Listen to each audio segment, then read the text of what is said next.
Hi guys, welcome to another episode of our YouTube channel. And today my guest is Lee. Lee is founder and CEO at LL Brand Lab. Welcome to the podcast, Lee. Hi, thank you for having me. You're welcome. So I looked through a little bit. You're founder and CEO in LL brand. So if you could give us a little bit of background, what this brand entails? What do you guys do at this agency? Yeah, absolutely. So our company focused on building brands for e-commerce companies. There are a lot of, since 2020 or even before that, there are a lot of companies wants to sell on Amazon, and they have been, making millions on Amazon. However, these sellers or these brands, they don't have their own consumer base. They go to Amazon. Amazon has their consumer. They don't really own the customers. A lot of the sellers on Amazon have even factories in China, or just manufacturers. They want to have their own brand and own the relationship between the product and the consumers, own their consumers. So that's where we come in. We build a strong brand for sellers or manufacturers. Speak to the consumers and filter the products and try to generate sales from a long-term perspective. That's basically what we do since 2020.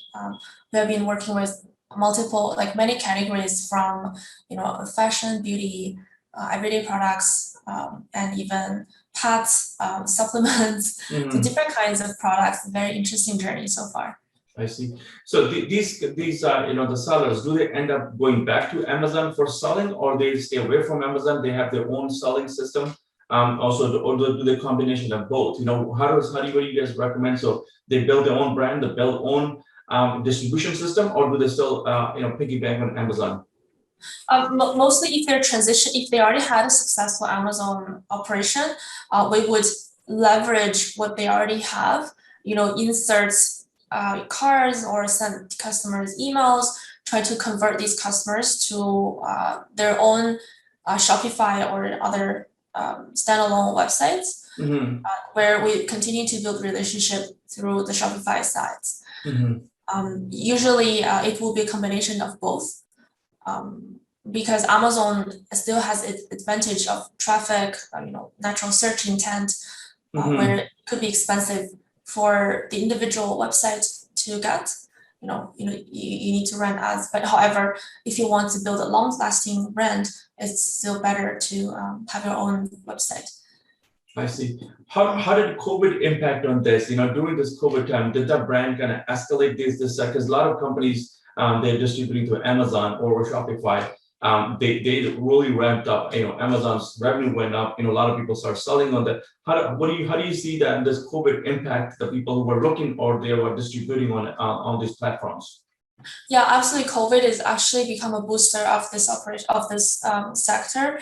Before, it was just selling on Amazon. Only a small amount of people do it. But right now, I think the amount of Amazon sales has quadrupled. I don't know the exact number, but it has been many, many times higher than 2019. And the number of sellers on Amazon has also just exploded. Just so many people selling on Amazon. So overall, COVID has been a kind of growth driver, I would say, for online sales. And even we're a service provider in this industry. Even our revenue has quadrupled in 2020. So it's just the entire industry is booming. And I read a lot of reports saying, the next 3 years, this trend will continue. And it will also be a shift of the roles of in-store shopping, in-person retail. If we look at what's happened in China, I'm originally from China, so I see what's happening there. The in-store retail, in-person retail, more became an experience. I come to the store to experience the product, to try it, to talk to the salesperson, to understand the product. But the actual ordering and fulfillment will be conducted online. Interesting. So you see that trend from China. How about people who are trying to sell to Amazon in Canada? Where do you see the shift in that market? What my understanding is the Asian market is always a little bit ahead of that, the North American markets. when they're trying to market products. So do you see that the companies in China, they're building their own brand in Canada, or they pushing product to Amazon still? What do you see a shift in this scenario? That's a very interesting question. I think we need to look at it from two different perspectives. So let's say brands or products in China, there are two types. One is the actual brand. Let's say I'm a fashion line or I'm a skincare line. I actually have a brand already existent and strong in China. I want to carry that brand to North America. Another good example would be the mobile phone Huawei. So they're already a strong brand in China. They just carried over the brand into North America with the same brand, same concept, and so on. That's one category. The other category would be Amazon. Typical Amazon sellers, they don't have a strong brand on Amazon. They just have products. The products might be really, really good. So these type of customers, they struggle a little more in creating brands because they don't have the know-how, they don't understand the culture here. They don't really know how brand would work. How do you build a relationship with your customers? So there, we would help them a little more to, have them stand on their feet. Say, just have everything set it up, have the concept, analyze the market and so on. So in China, there's an Alibaba, we got an Amazon. How does the market share works? What are your thoughts on that? Is Amazon still the same dominant player in China as well? Is Alibaba's more dominant in that area, or how does that? How does these two companies, the big players, work in this international markets? Well, in China, Amazon is close to non-existence. I'm sorry, but it does not compete with the Chinese platforms. I wish I can show you guys, but just the amount of information and the sheer number of products, the choices in the Chinese platforms, they're just a huge difference, which is understandable because a lot of the large number of products are manufactured in China. So the sellers in China, they have direct access to these manufacturers at a very good price. I see. However, if we look at Amazon here, a lot of I think more than 50% of sellers on Amazon here in the US and Canada are actually Chinese sellers. However, there are a lot of barriers, shipping, logistics, capital investments that prevents every product to come overseas to here. That's why we see a lot fewer products on Amazon compared to the China platform. So if I'm a Canadian company and I'm a Canadian manufacturer, in North America, I can go through Amazon distribution channels. I can sell it that way. But do I have access to in Chinese market somehow? So what do I have to do? And do you work with those companies who are looking to, I understand you work with a lot of Chinese companies that they trying to distribute in Canada. How about other way around? Canadian company can also distribute on their platform as well, or there's restrictions in both ways? Oh yeah, absolutely.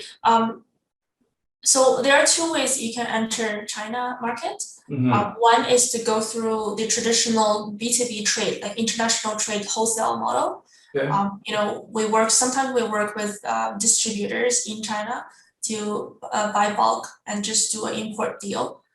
Then the product, the manufacturer would obviously potentially have a lower price point because it's a wholesale deal, but it also saves the headache of distribution or shipping, or marketing.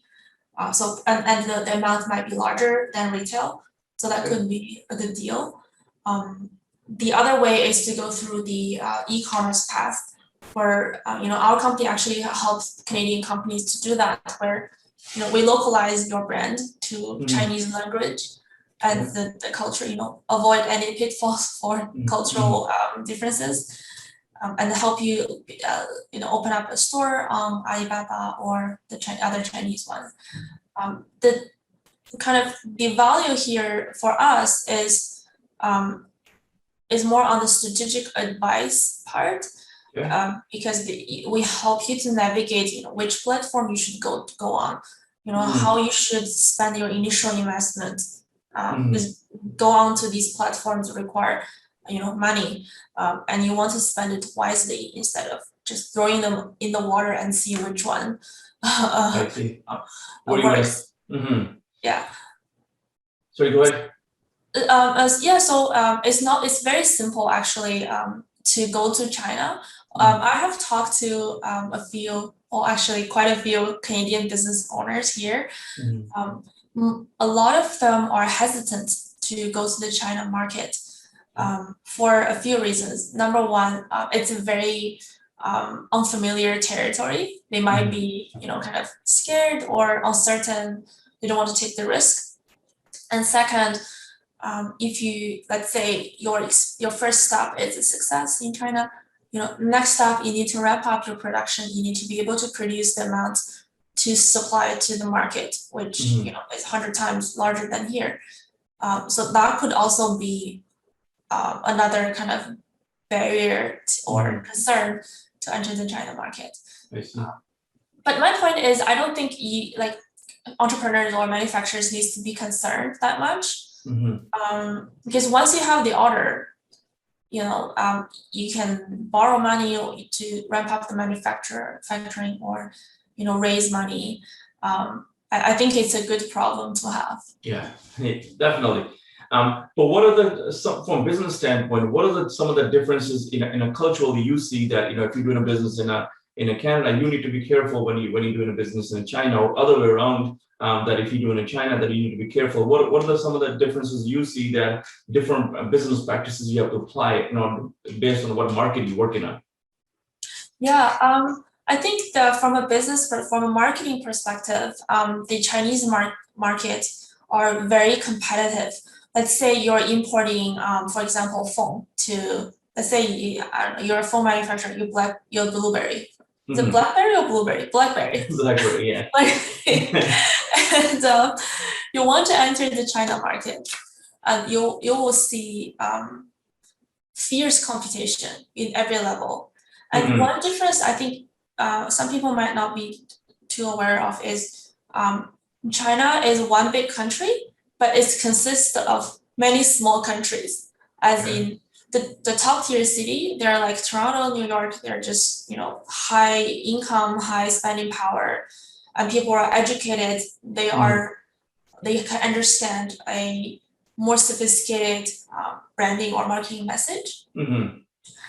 However, there's a huge part of China which are, third, fourth, fifth tier cities, or very small cities.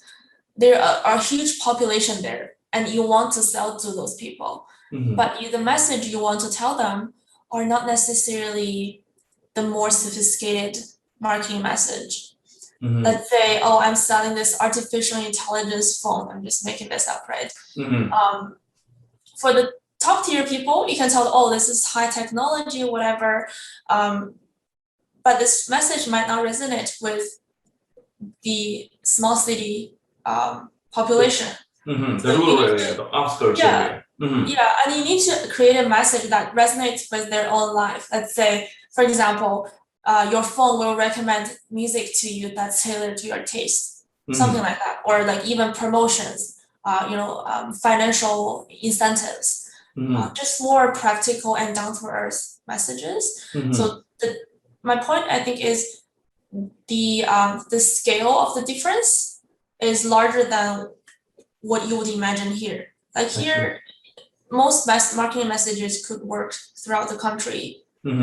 Maybe small differences, but in China, it's a huge difference. So it's not a product we're talking about, it's an added value to the product that's what you have to communicate with the people to connect with the people locally. But is that what I'm referring to?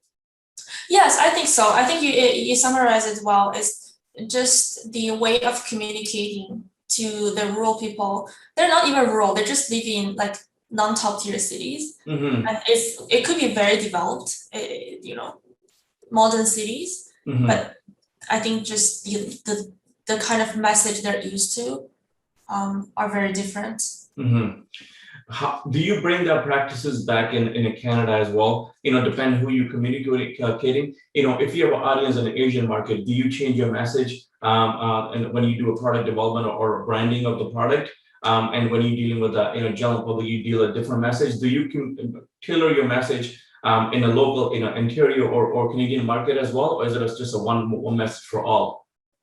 Yeah, I would definitely do that, and I think it's very valuable and necessary. Not only for brands coming from overseas to here, but also for local brands. For example, we recently, for the past Christmas and Chinese New Year, we did a campaign for two of the Rogers brands in Ontario. Yeah, I think it's nationwide actually. It was nationwide.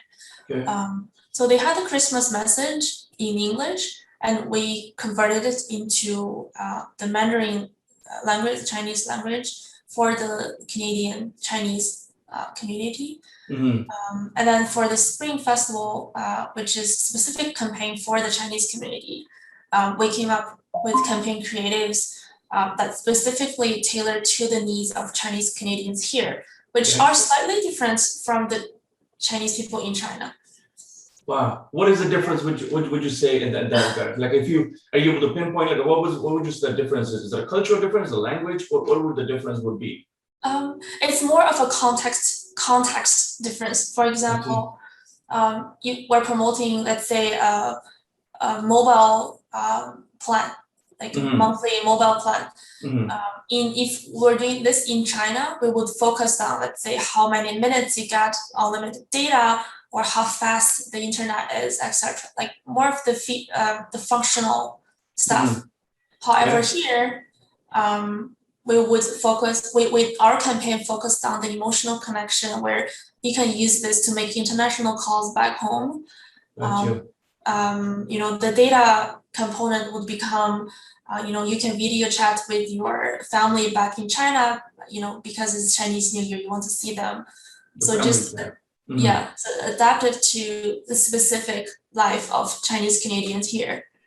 Wow. Yeah, so that definitely creates a better connection with the people when you tailor the message and the communication exactly to what they're looking for. Very interesting.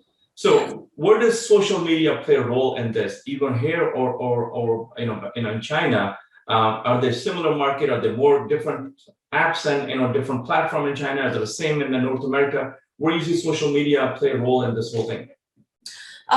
In terms of e-commerce, I'm assuming that you're talking about the e-commerce industry. I think before 2020, most of the sales of e-commerce websites would come from advertisement, Facebook, Google, any other advertisement networks. But now, since 2020, selling on social media, we call it social commerce, has become an increasingly important channel for us to sell. I think the root reason, like the deep reason for this is consumers are looking for products or brands that they can connect with.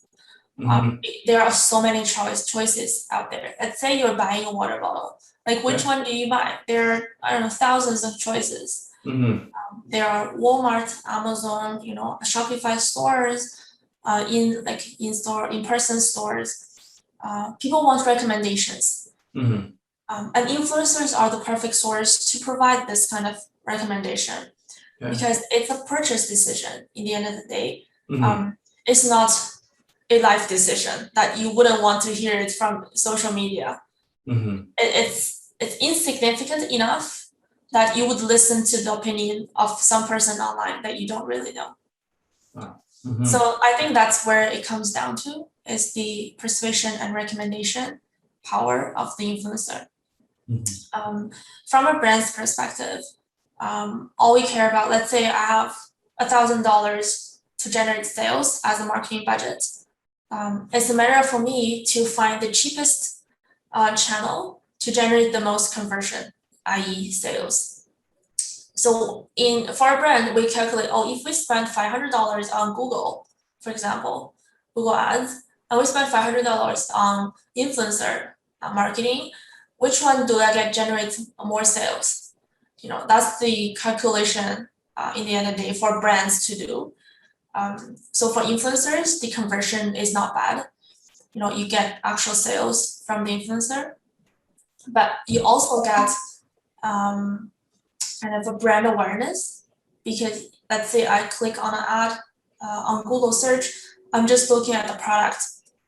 Very few people actually go into look at your brand story. It's written, it's not communicating well, the brand story. You want to focus on the product in your Google ads.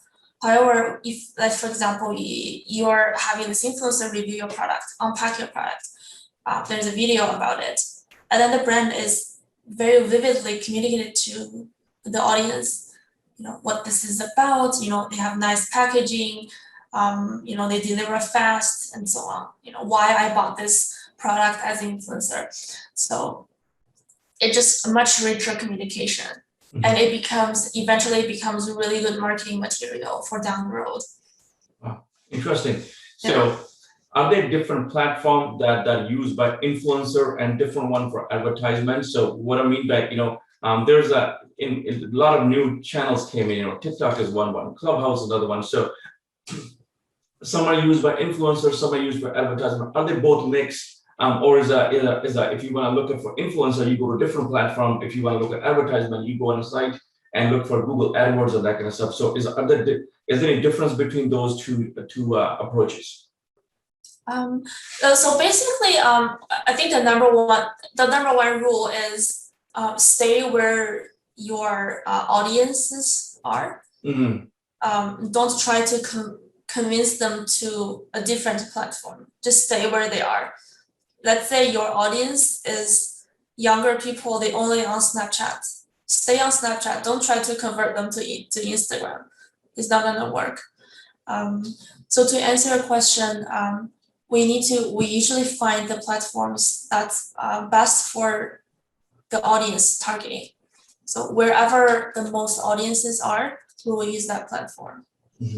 For example, so the demographics of each social media are a little different. For example, the Facebook I think has the most users. Their demographic is slightly older, and it's very there are a lot of information. It's for daily communication purpose, personal events, updates, some shopping or interest groups. So that's where Facebook helps you the most. For example, we're currently running a campaign for a yoga outfit brand. So we have success on Facebook because people have yoga groups, they do yoga classes, they follow yoga instructors. It's just very clear targeting in terms of interest. However, let's say for Twitter, we would use less influencer because it's very hectic. There's so much information and it's very political, or memes. It doesn't have much to do with the actual product sales. So when people go on Twitter, they're not looking for products. They're looking for like comments, news, memes, whatever. They're not looking to shop stuff. So even though it could be the same person who shop online on Facebook, but never shop on Twitter, it could be the same person. But when they open Twitter, their minds are not about shopping. So we want to avoid that. What are your thoughts on the new platform? The two came in during this pandemic. The two platforms merged. One is a TikTok, another one is a Clubhouse. Any thoughts on these two platforms? I think they're fantastic. I love them. I think they're fantastic. TikTok actually is our new focus in terms of social commerce. The reason is, I think TikTok is slowly bringing the more social commerce feature to the platform in terms of technology. So for example, the original app in China, like the same TikTok, the Chinese version, they have so many integrated features where an influencer could go live broadcast, and they can integrate a link on their screen, a product link on the screen, and people can just click and buy right away. So it's integrated experience. So TikTok, it's the same company, but TikTok is now starting to slowly introducing these features. So right now, what we do sometimes is have live sessions with influencers, and they can integrate a Shopify product link on the live screen, and people can click on it. I see. Yeah. Has this platform come to the level where people start investing money for advertisements in both TikTok and a Clubhouse, or they're still in a very early age where people trying it out, building influencer channel and building a content, or are they come to the level where people start advertising in those two channels? For TikTok, yes, there are advertising available, but I think it's only available to US companies, or yeah, for Canada, not yet.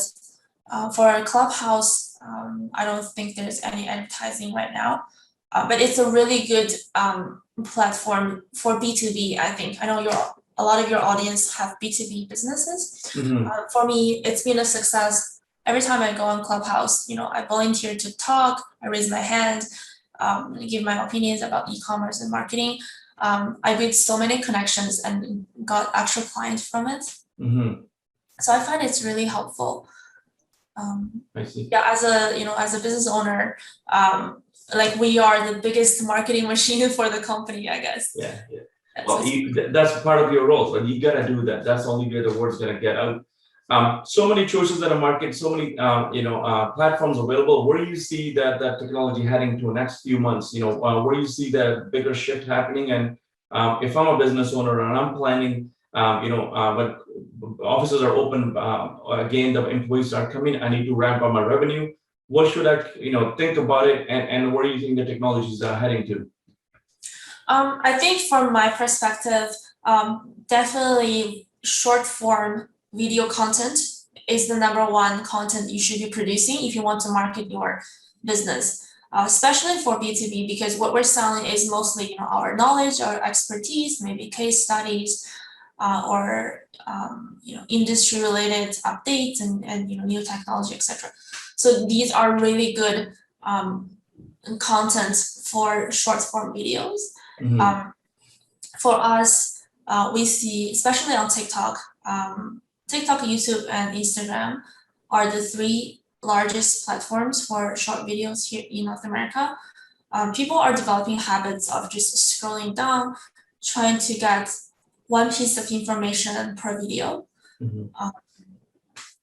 So let's say if you're IT expert, you might have a lot of knowledge to share, but try to trim it down to one piece of information per video, and then continue to build your video, and you will get an audience who are interested in your content. Interesting. So do you, business leader who watching this video, do you work with them to build their brand strategy as well, or do you just execute the strategy? At what level do you get engaged with the business leaders so you can give them that return on the investment? Yeah, absolutely. We work with the business owners primarily, the founders or the CEOs. Sometimes also, if they have a marketing manager or CMO, we also obviously work with them. But a lot of businesses actually don't have a dedicated CMO because, first of all, it's expensive. Second of all, you might not have a continuous need for that big marketing team. So our business model is basically becomes the extended marketing department of businesses to provide continuous branding and marketing strategy, and also execute them. Because executing requires a lot of efficiency and a lot of experience to avoid any potential mistakes. Because the worst thing can happen is probably you spend thousands of dollars to test the strategy, but I could have come in and tell you this might not work. Let's not try spend that money based on my experience. Yeah. So you can avoid a lot of mistakes. Every mistake in a business, as are expensive mistakes. What you're saying is simply we can avoid making a mistake instead of wasting money here and there. Very interesting. So yeah, you have a lot of knowledge in both not on product, brand development, also in multiple markets, Asian markets and in the local market. So I'm trying to find how do you get into this LLB brand? What you were doing before? If you give us a little background, how long you've been doing it? Walk us through how do you get started with this brand agency? Yeah, absolutely. So before I started my company, I was working as a management consultant here, and also worked as marketing directors in a few companies. So my background is mainly in business strategy and marketing. My education background is also in international business. So I think this is also kind of where I find I could be valuable to business owners, because I really do understand the process of running a company, because running it now, all the pain points, all the kind of considerations when you're trying to make decisions. And also all our marketing strategies comes from a business standpoint. Business, growth or sales is always the fundamental goal of our marketing strategy, because a lot of our clients, they are not big box stores, they have unlimited marketing budget. Every penny needs to generate results. We're trying to do that for our clients. So how I started the company is really funny. I was working really hard as a marketing director at a finance company. But then, I didn't like the company culture that much. So I decided, if I'm going to work this hard for another person, why don't I just work this hard for myself? From a career perspective, I think career is a marathon instead of a sprint. If I spent 5 years building my own company, I might earn less in the beginning, but eventually I'll be better off. And it's also just so much fun to work with different companies and different challenges. And I believe my team feel the same way. Interesting. So every business owner, we all know that when you're building a business, there's always challenges. There's always, you have to learn and you have to excel. What's been your biggest obstacles, and how did you go about it? How do you learn? If you can share a couple of your obstacles that you have to deal with when you're building a company. Yeah, I haven't been doing this for very long. This is my 3rd year doing this. But in the beginning, I think the biggest challenge that I didn't expect was the uncertainty, because I don't know what's going to happen next month. I don't have money to pay them next month. Maybe I will, maybe I won't. It's just the emotional roller coaster of not knowing what's going to happen, because I'm giving all I have with the uncertain, but getting an uncertain result back. So I think that's the biggest challenge for me. The work is not even a challenge. They're challenging tasks, but emotionally it was okay. It's just uncertainty that almost killed me. I think that's a part of every business. Every business owner who's listening, they will agree that this is part of building a business. Uncertainty is always there. Do you think it goes away, or you just get used to how to deal with uncertainty? Over the time, you think it will go away, or it will just always part of the business? It's already gone away. I don't care about it anymore. Like, it doesn't stress me anymore. It's uncertainty is still there. I still don't know what to pay people with 2 months down the road, but I'm not stressed anymore.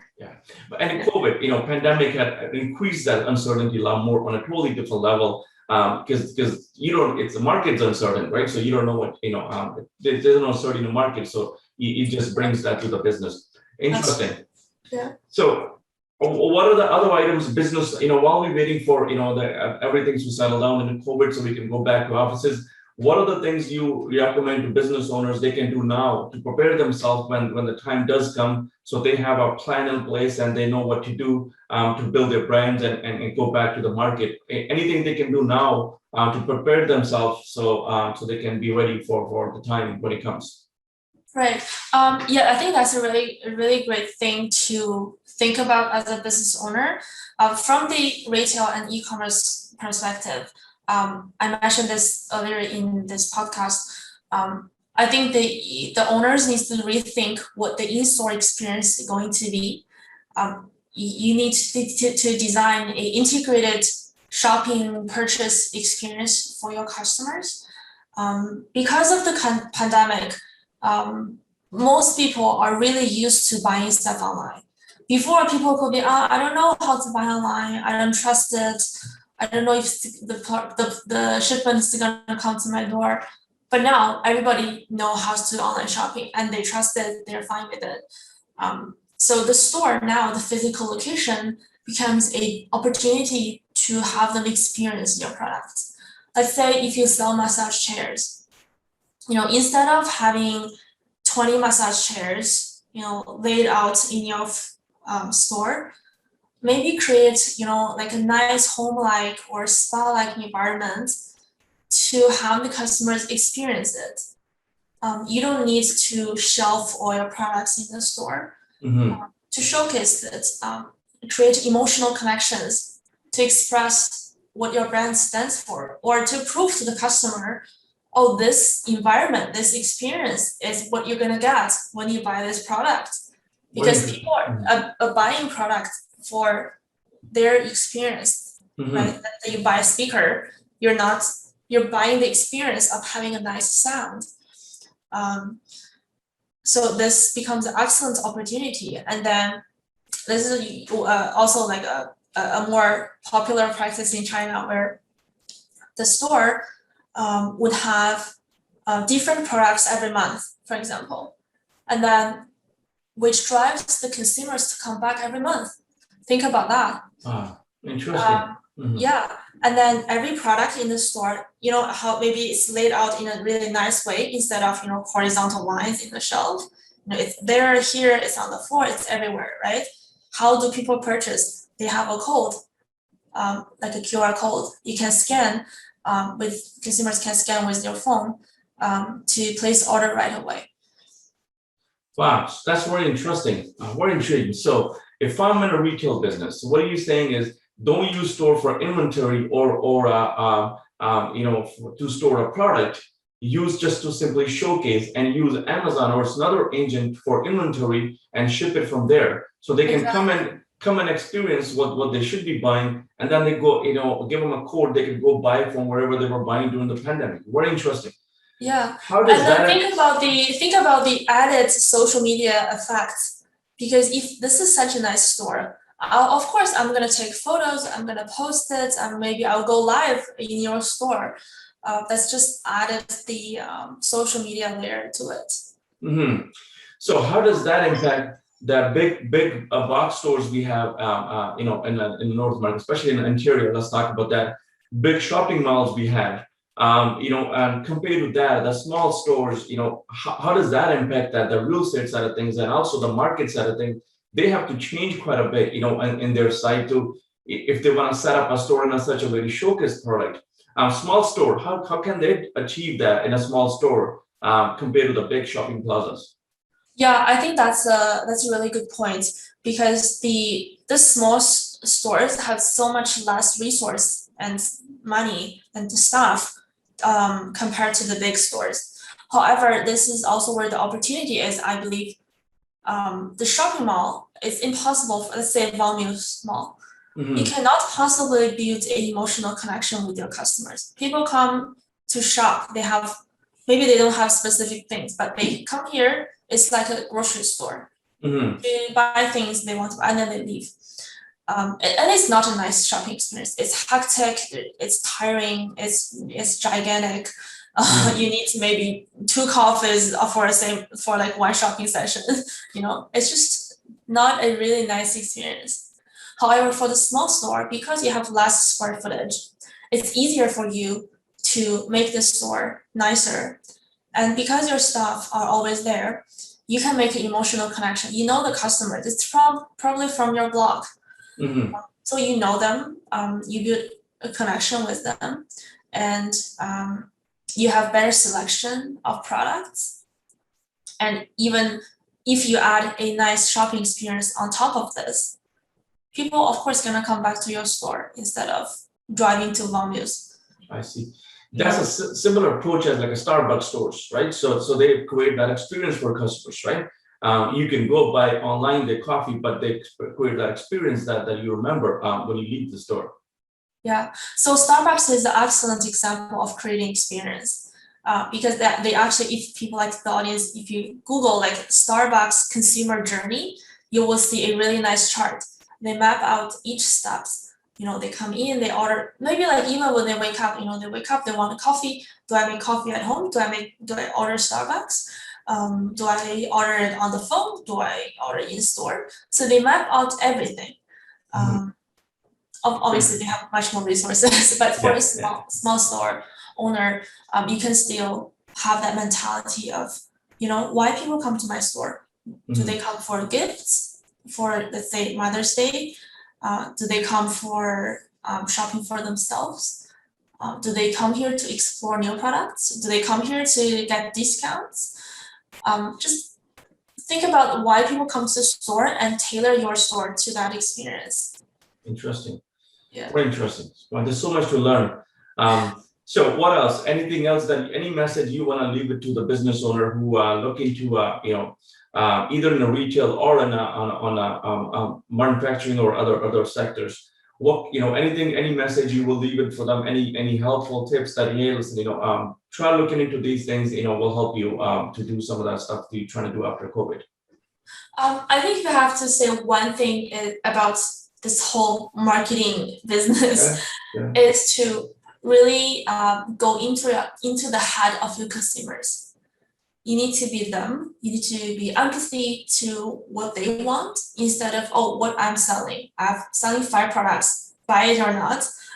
But instead, think about why they want it. What's the benefits of your product to your consumers, and what role? Let's say you're selling speaker, like what is the role of the speaker in their life? Hence, I tailor my marketing message or sales message to that component of their life to convince them. Because essentially that's what marketing is to convince that you need to buy my product now. Yeah, I see. Yeah. That's you. Interesting. Sorry, go ahead. But also it's a very case by case thing. There's no right answer for everything, for every product. So I think, what we try to do is to tailor, use our experience and knowledge to tailor our strategy for each individual client, to make sure, reduce the risk and increase the chance of success. And it also applies to the B2B market as well for businesses. If you're selling to another business, you need to really understand what, get into, what they really need, your customers really need, and tailor your approach accordingly, right? Exactly. Wow, interesting. I learned so much from our discussion. I would highly recommend that if somebody looking to revamp their marketing strategy, or they're looking to, take a look at different, have a different perspective on how they build a brand, or they ship a product, I would have a chat with you, reach out to you and have just a chat and just gain a different perspective. Maybe, well, sometimes there's so many, blind spots when you're running a business, right? You don't think it through, but experts like you, at least you can, provide that clarity so you don't have a blind spot when it comes to marketing strategies. Yeah. I'm happy to talk with any of your audiences anytime, just to brainstorm, to inspire each other, to talk things through. It's fun. Yeah. Interesting. Where can people find you if they want to reconnect with you?